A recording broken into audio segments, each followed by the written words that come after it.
versículo 29.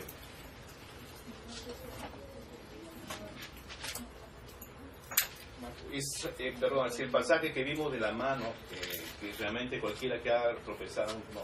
Si tu mano te hace ocasión de caer, córtala, mejor que es entrar en la vida eterna que teniendo dos manos, ir al infierno, al fuego que no puede ser apagado. En esos pasajes, lo que quería hacer que los hermanos vean que dos veces el Señor dice que es el fuego del infierno, es eterno. Es eterno. La ira de Dios se manifiesta ¿en dónde? ¿En dónde se manifiesta la ira de Dios? En la cruz. La ira. La ira de Dios es en la cruz.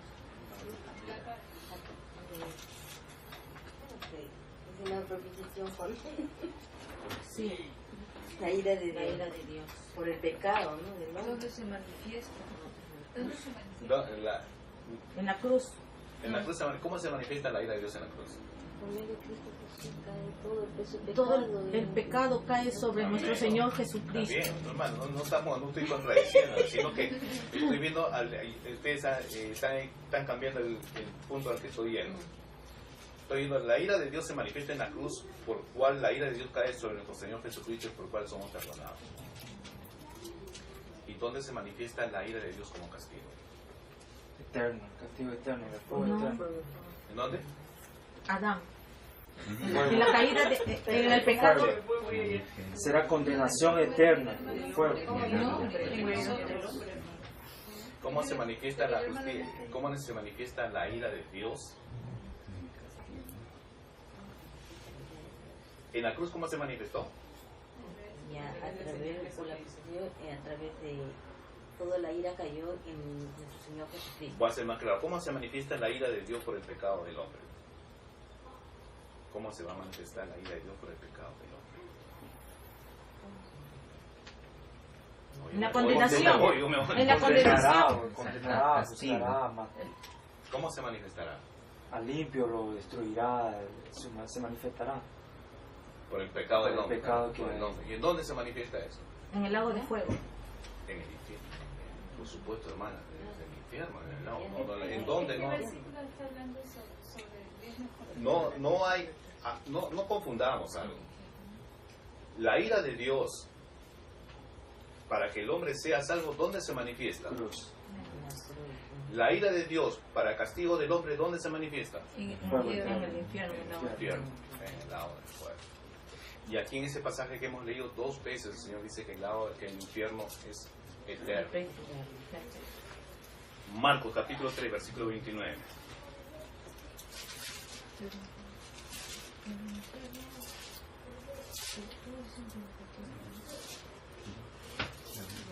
Sí, por favor. Pero cualquiera que blasfeme contra él, contra el Espíritu Santo, no tiene jamás perdón, sino que es reo del juicio. Una vez más, ¿qué manifiesta? ¿Qué es el infierno? Eterno. El juicio eterno. Es eterno. ¿Por qué, hermanos, estoy mencionando esto? Porque hay una doctrina que se llama el universalismo. ¿Qué dice el universalismo? Que una vez que, si existe infierno, dice que todos vamos a tener un tiempo para cumplir una condena. O sea, un tiempo de condena que luego que terminamos ese tiempo de condena, todos saldremos y pasaremos al cielo.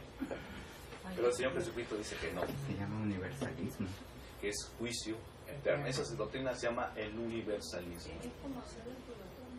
O sea que todos serán salvos, ¿no? Claro, como algo similar a lo que había antes en la Iglesia Católica, el purgatorio, ¿no? Que decíamos que iba un tiempo, las personas oraban por él o rezaban y después salían después de un tiempo antes. Y estaban mostrando de que no. Que blasfeme contra el Espíritu Santo. No me digas, ¿de verdad que José No, tiene de preguntar? verdad. Él me Ya. pregunta a mí para yo, él me pregunta a mí para yo preguntar, No, pero hermano, sus propias es palabras.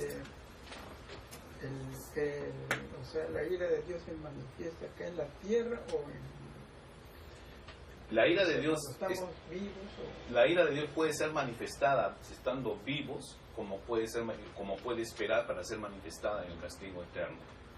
La ira de Dios solamente el Señor sabe en qué momento la manifiesta, en qué momento la trae a muestra para el hombre.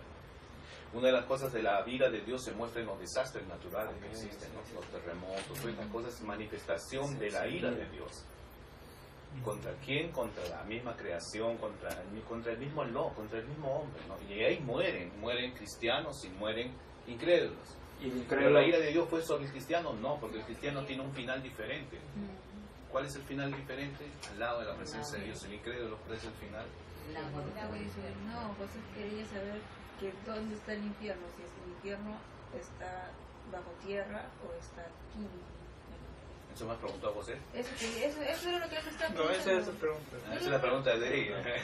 Ya, Katia, dime, ¿cuál es la pregunta?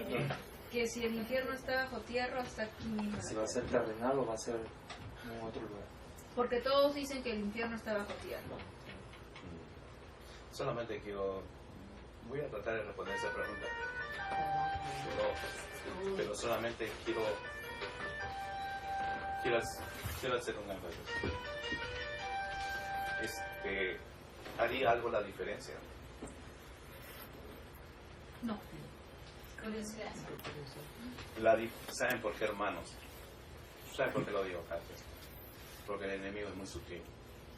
El enemigo distrae por unas cosas. ¿Dónde puede estar si el infierno está aquí? Muchos dicen que el infierno está en esta vida, pero el infierno no está en esta vida. En esta vida está manifestada la gracia de Dios para que el hombre venga en arrepentimiento. Pero a causa del pecado del hombre, el hombre pasa cosas difíciles y piensa que el infierno es aquí. Pero el infierno no es aquí. El infierno, esta época de vida que tenemos es el tiempo de la gracia en que Dios llama al arrepentimiento, en que Dios pone la cruz, pone a su Hijo para que todo aquel que en Él crea no se pierda, mas tenga vida eterna. Ese es el tiempo en el cual el hombre tiene la oportunidad de venir a Dios, de reconocer su pecado, de reconocer que Él necesita de un Salvador, reconocer que necesita, que su vida desea ser transformada, que Él quiere. Este es el tiempo. El infierno, si está abajo, debajo de la tierra, no hace la diferencia, o el lugar donde Dios lo haya dispuesto. Algunos teólogos dicen que el infierno está al centro de la tierra. Sí, algunos teólogos. Algunos difieren con esa posición. Dicen que hay un tiempo, hay un lugar en el cual Dios ha destinado para el cual la condenación del hombre que no sabemos. La Biblia habla solamente de un lugar, el seno de Abraham, donde estaba antes de que Jesucristo muera en la cruz. Existía el seno de Abraham, o sea, el Hades, donde iban los justos y los injustos. La parábola del rico y el Lázaro, sabemos, ¿no? Lázaro fue al seno de Abraham y el rico fue al infierno. Pedía a Abraham que el Lázaro le moje la punta de su dedo con agua y para que le dé al rico. Pero cuando Jesucristo muere en la cruz, se lleva a todos los que todos los que habían sido salvos, o sea, todos los que habían creído por la fe en la venida del Mesías, a su presencia. El infierno existe. Esa es una verdad. El lugar, solamente Dios lo determina. Hay estudios, no sé si ustedes han visto por internet, que han encontrado, se han escuchado oídos del centro de la Tierra. Pero la única pregunta es decir, ¿cómo es que ese aparato llegó hasta la profundidad de la Tierra, tanta cantidad de grados centígrados, Fahrenheit, no sé cómo es eso, y no se pudo desintegrar? ¿Cómo es que pudo llegar?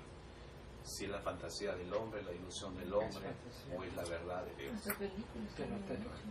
Solamente sabemos que Dios creó el infierno y hay un lago sagrado, lago de fuego donde será lanzado el infierno, la muerte. Bien, mis hermanos, eso es lo que te puedo decir en cuanto al lugar del infierno. La ira de Dios puede ser manifestada en vida, la vemos en la situación de desastres. Sobre el ser humano puede ser manifestada también, porque el ser humano, por ejemplo, Dios bendice al incrédulo, le da una cosa, le da otra cosa, le da otra cosa, atrayéndolo, haciéndolo ver que Dios es poderoso, que Dios es grande, porque Dios bendice de muchas formas. Pero en algunas cosas el Señor ve que no lo trae, Dios le quita lo que más le gusta, lo que más quiere, lo que más ama, se lo va quitando. Y al final, si no quiere, derrama su vida. La respuesta a todo es porque nosotros no sabemos quién ha sido elegido para ser salvo. La misión de todos nosotros es predicar el Evangelio a toda criatura. En el momento que prediquemos, por eso les digo, quizás un familiar suyo, quizás un amigo suyo, Dios está esperando el momento que sea predicado el Evangelio para que pero nosotros no lo hacemos. Y eso es lo que debemos realmente comenzar a hacer. Vamos, hermano, rápidamente. Hemos visto Marcos 3:29. ¿Cuál era la pregunta, hermano?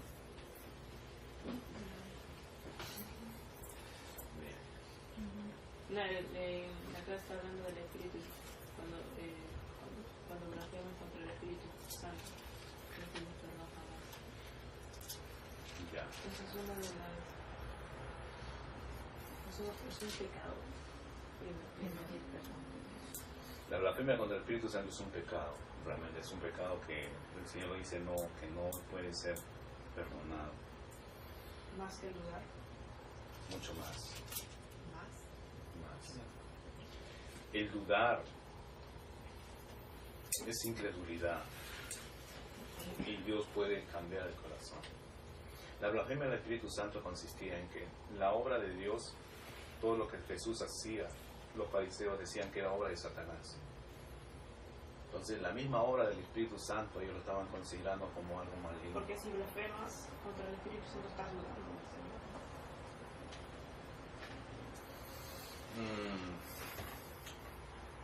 Si blasfemas contra el Espíritu Santo, ¿estás dudando de Dios? No. No estoy dudando de Dios. Es un impío. Estoy siendo claro de decir que Dios no es Dios. No estoy dudando, o sea, no estoy dudando del poder de Dios, no estoy dudando de la persona que en cambio de Jesucristo sí es Dios, sino estoy atribuyendo que es obra de Satanás. Es la blasfemia contra el Espíritu Santo. La blasfemia del Espíritu Santo se da cuando el Señor Jesucristo está predicando y le atribuyen realmente que la obra que está haciendo, lo que está hablando, es obra de Satanás. Esa O sea, no cree, pues, duda de él. No duda, determina que es obra de Satanás. La incredulidad mayormente se manifiesta en cuanto a en no querer hacer lo que Dios te manda. Incredulidad también es aquel que no cree en Dios, es incrédulo, ¿no? El que no ha creído y ha sido condenado. Pero la incredulidad puede ser perdonada. No. Sí. ¿Por qué? Puede ser arrepentimientos después. ¿Por qué no puede ser perdonada, hermana? A ver. Nosotros Porque- éramos incrédulos, hermano. No Hay creíamos muchos que en podemos Jesucristo, caer ¿no? en incredulidad. O sea, Nosotros ¿qué éramos antes? por la incredulidad entró el pecado, Así ¿verdad? Entonces ahora por fe nosotros venimos a Jesucristo. Así es. Okay. Y digo así, que el ser incrédulo, como está hablando el pasaje aquí, ¿no? Dice, por cualquiera que blasfeme contra el Espíritu Santo no tiene jamás perdón. ¿eh? Jamás perdón. O sea, incrédulo sería a que no crea en el Espíritu, ¿no? Es lo que estoy refiriéndome a este pasaje, Ya. ¿no? Dice, Sí. porque no tiene jamás perdón, sino que es reo de juicio eterno aquel que dudó en el Espíritu Santo, aquel que blasfemó contra el Espíritu Santo. Es que blasfemia con incredulidad, no es lo mismo, ¿no? Aquel que blasfemó habla de pasado, pero pasado. Yo puedo decir, Sí, hermano. porque aquel que blasfema al Espíritu ya cree en el Espíritu, pero no sabe si es bueno o malo. En la blasfemia de decirlo que él es una obra del maligno, está blasfemando. Pero crees en ese Espíritu. Pero si dudas, ahí está blasfemando. Si es obra del Espíritu Santo. De repente el hermano se refiere a esos pseudos predicadores que utilizan al Espíritu Santo para poder sanar y todo eso. Gente Vamos a comenzar, hermana Nancy. La incredulidad. Nosotros éramos Incrédulos. y ahora somos salvos. Pero hermano, perdón, nosotros éramos incrédulos, sí, pero aquí está hablando del pasaje del Espíritu Santo, ¿verdad? Y si nosotros somos incrédulos ante el Espíritu Santo, entonces nosotros estamos pecando y no conocemos al Espíritu Santo. Pero conocemos al Espíritu Santo, ¿verdad? Y nosotros no podemos ser incrédulos. O sea, yo me estoy refiriendo a esa incredulidad. Pero Porque por la incredulidad del hombre vino el pecado. No creyó a Dios y él pecó, Adán pecó. Por la incredulidad entró el pecado. solamente quiero hacer una pregunta. ¿Hay alguna diferencia entre Dios Padre, Dios Hijo, Dios Espíritu Santo? No hay No, ninguna diferencia. en esencia una. Entonces, cuando hubo en el Edén la rebelión contra Dios, la incredulidad fue contra Dios. ¿Verdad? Se rebeló, fue incrédulo y vino el castigo sobre el pecado del hombre, la incredulidad. En el pasaje de aquí le están atribuyendo las obras de Jesucristo a las obras de Satanás. Las obras de Jesucristo, por cuanto el Espíritu Santo obra en medio de ellos, Entonces está determinando que es Satanás. Ese hecho de decir que venía de Satanás, decir que es de Satanás, que es obra del maligno del Señor Jesucristo, lo determina como una blasfemia contra el Espíritu Santo. Porque no es que está desobedeciendo. Él está determinando que es obra de Satanás. Es como estuvo hablando anteriormente el hermano Ernesto, que quizá pueda haber. Hoy vemos en diferentes iglesias que la gente cae al piso y dice que es la obra del Espíritu Santo. Y esa no es obra del Espíritu Santo. ¿Por qué no es obra del Espíritu Santo?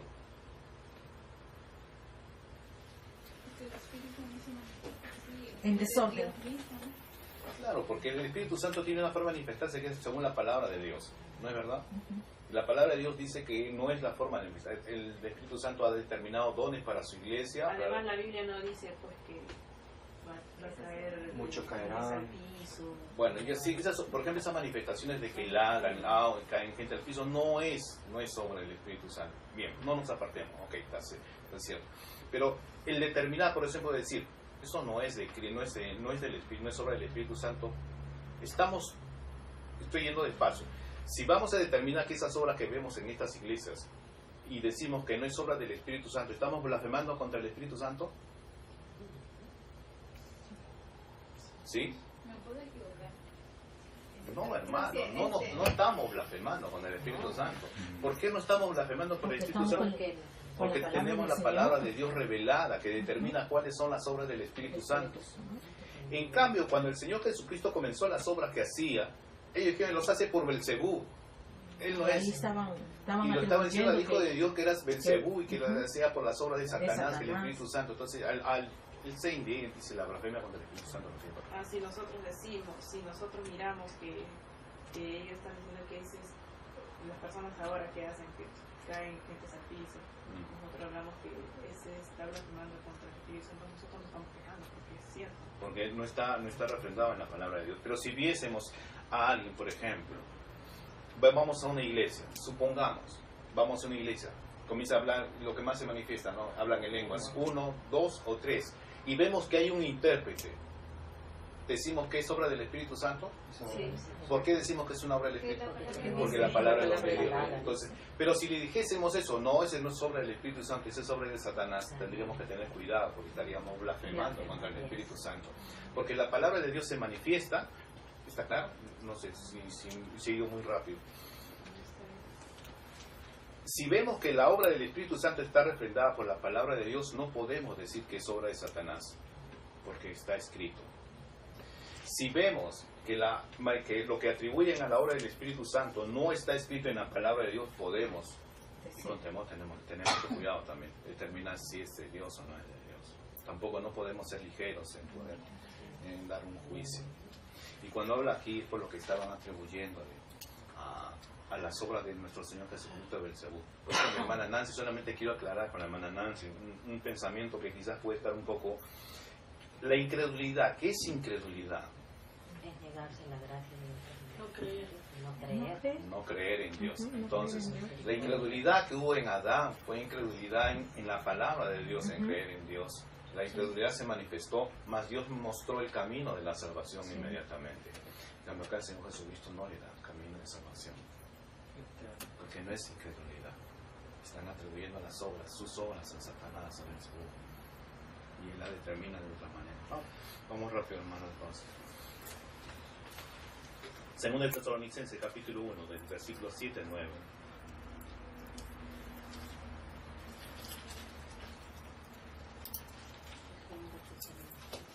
Capítulo 1, versículos del 7 al 9. Dice para memorizar, hermano.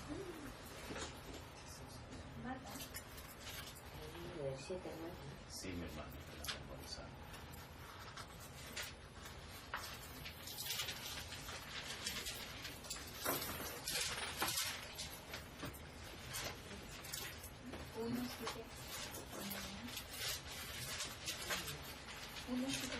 Sí, hermano. Amén.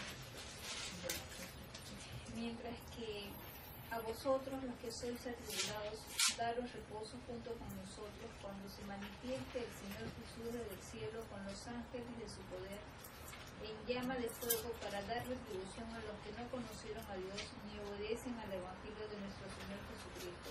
estos sufrirán pena eterna, de eterna perdición, excluidos de la presencia del Señor y de la gloria de su poder. Mis hermanos, voy a hacer una pregunta rápidamente y la respuesta está ahí solamente. ¿Qué significa eterna perdición? Ahí está la respuesta. Eternamente. No, lea el pasaje, hermano, ahí está la respuesta. Excluidos de la presencia del Señor y de la gloria de su Así poder. es, eso es lo que significa realmente. Dice, sufrirán pena de eterna perdición. ¿Qué significa la eterna perdición? Excluidos de la presencia del Señor y de la gloria de su poder. ¿Y dónde van a estar excluidos de la presencia del Señor y de la gloria de su poder? En el infierno, en el lago de fuego. Pero es más, hermanos, hay un pasaje que estamos viendo aquí, que ya lo hemos estudiado. Es el 8, en llama de fuego para dar retribución a los que no conocieron a Dios. ¿Qué les hace recordar eso? No, es que hay una diferencia en el hombre. Conoce de Dios y conoce a Dios. El que conoce de Dios es el incrédulo. Él sabe que Dios existe, pero él quiere seguir su vida. Por eso el pasaje dice, en llama de fuego para dar retribución a los que no conocieron a Dios. Nuevamente podemos ver la enseñanza. Hay una gran diferencia en conocer de Dios y en conocer a Dios. Yo creo que Dios existe. Satanás también sabe que Dios existe. Los demonios creen y tiemblan porque saben que el Hijo de Jesucristo es el Hijo de Dios, Dios mismo. Pero eso no significa que son salvos. Ni obedecen al Evangelio de nuestro Señor Jesucristo. El apóstol Juan, en Juan 3:16, él habló que Dios es amor, ¿no? Dios ama de tal manera al mundo. Pero vamos a Apocalipsis capítulo 14, versículo 11, para ver algo ahí. Capítulo 14, versículo 11.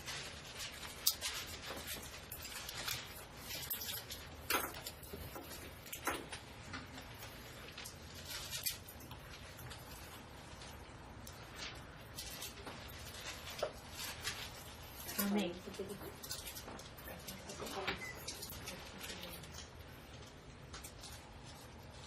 Amén.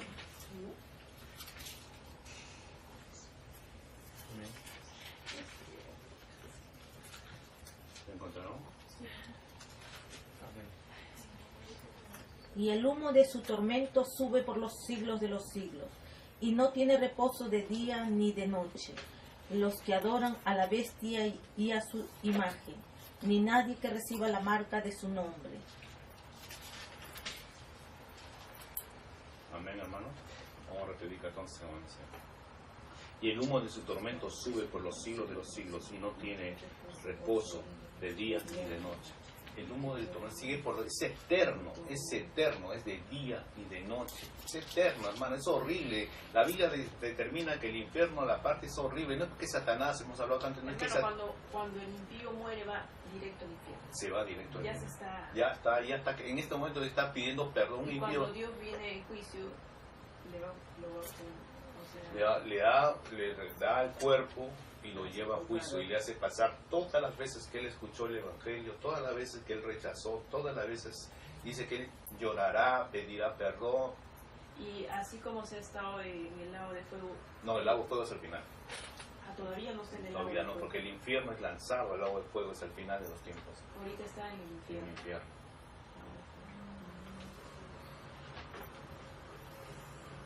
Hermanos, pero hay un pasaje que es lamentable. Pero es un pasaje donde muestra cuál es la ira de Jesucristo. Y estamos viendo la ira de Dios.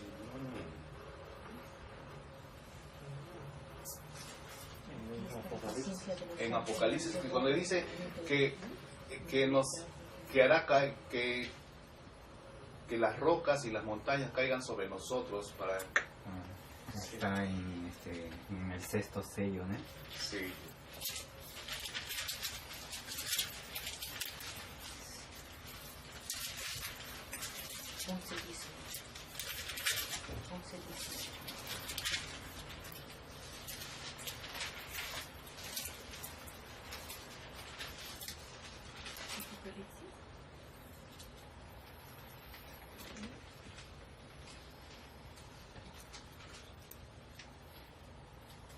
Y el 16 dice eso. 16. Caer sobre nosotros Sí, y escondernos del rostro, ¿no? Es 6:16. Amén. Miren, hermanos, ahí. 6:16. Y decían a los montes y a las peñas: caed sobre nosotros y escondámonos del rostro de aquel que está sentado sobre el trono. ¿Y qué? ¿Y de la ira de quién? El Cordero se hace cordero. Es más terrible la ira del Cordero. ¿Quién es el Cordero? Jesucristo. Terrible, hermano. Apocalipsis es un libro que debemos estudiar.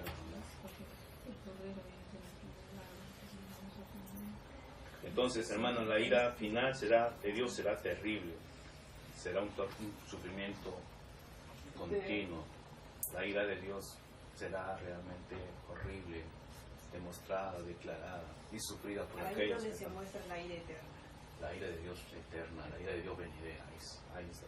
Ahora la ira de Dios está manifestada. ¿Cómo se está manifestando? Hemos visto la vez pasada. ¿Cómo se manifiesta la ira de Dios? Entregando al hombre su pecado. El hombre que quiere ser pecador, hace más pecador, le entrega su... Ya cuando Dios le da un tiempo al hombre, dice, ¿quieres seguir? Ya, sí. Y va acumulando ira hasta el día. Hermanos, la ira de Dios será merecida. Me voy a saltear algo. Romanos 1:18.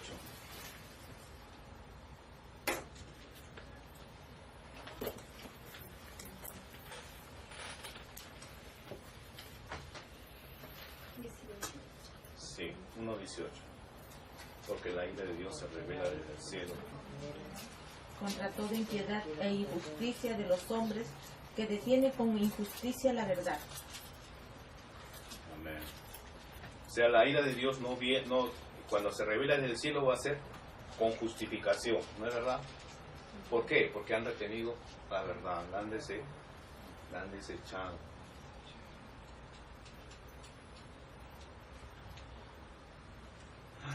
Hermanos, solamente lean en casa Efesios capítulo 5, versículo 6.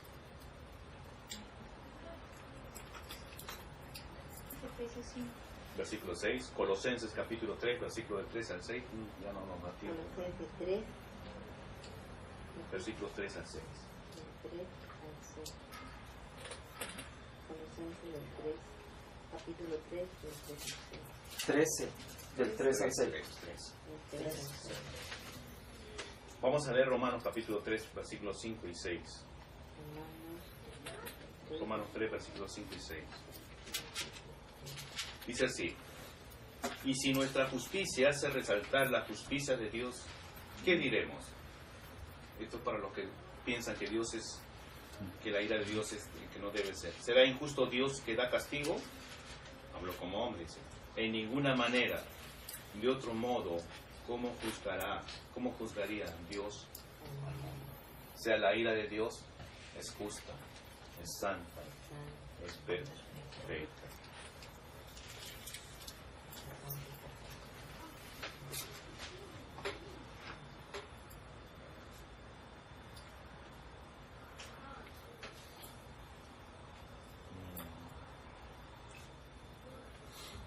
Cuando la ira de Dios sea derramada,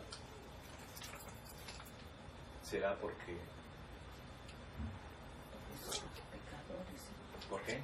Porque somos pecadores, hermano. Porque la paciencia de Dios llegó al término. Terminó el tiempo de la gracia. Se acabó el tiempo de la gracia. Ahora podemos venir así: Señor, me arrepiento, cambia mi vida, Señor, transforma, necesito de ti. Cuando se derrame la ira de Dios, ya no habrá lugar. Por eso Romanos 1:18 dice: por él se revelará el cielo por toda impiedad y injusticia de los hombres que tuvieron el tiempo de la gracia para Claro, que detienen con injusticia. Ese pasaje también para los ateos. Cuando evangelicen pueden tomar ese pasaje. No cuando creen. Dios nos dio realmente en la cruz el perdón de pecados. Gálatas 3:13 nos dice que nos libra de la maldición de la ley. Tenemos todo. El hombre tiene todo para poder gozar de la presencia de Dios. Mas el hombre en su necedad rechaza a Dios. Quiere vivir su vida como él quiere. La palabra de Dios muestra la paciencia, el amor de Dios. pero también muestra la ira de Dios. Y en eso tenemos que meditar. La ira de Dios está sobre cada uno que está sin Cristo. El amor de Dios está manifestado en la cruz para que todo aquel que en él crea no se pierda, pues tenga vida eterna. Romanos 5:1 dice: justificado